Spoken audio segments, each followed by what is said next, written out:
Aujourd'hui, on a un enjeu où avant-hier soir, il y a eu à la fois des émeutes sur le Blésois, à la fois des incendies, à la fois des incidents.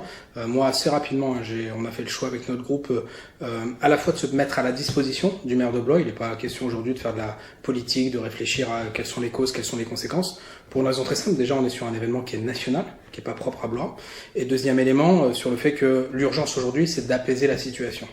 Donc on a naturellement fait le choix de s'associer à l'appel au calme du maire du Blois. On a également fait le choix de se mettre à sa disposition. Moi, je lui suis très reconnaissant, à la fois de m'avoir associé à la question de la cellule de crise, à la fois de m'avoir associé à m'informer des différents points de situation qui pouvaient être amenés. Et par conséquent, l'enjeu aujourd'hui pour nous n'est certainement pas de vouloir faire de la politique et à réfléchir quelles sont les causes, quelles sont les conséquences. L'urgence à ce stade, c'est vraiment de préserver l'unité républicaine. Et donc, c'est en responsabilité républicaine qu'on a fait naturellement ce choix de se mettre à la disposition de la majorité municipale, comme on avait déjà eu l'occasion de le faire par le passé.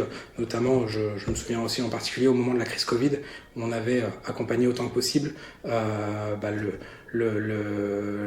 gouvernance municipale de manière à pouvoir faire en sorte à ce que la situation pour les Blésois puisse s'apaiser autant que possible aujourd'hui et faire en sorte à ce que, une fois de plus, ce soit l'intérêt général qui prime plutôt que l'intérêt des partis.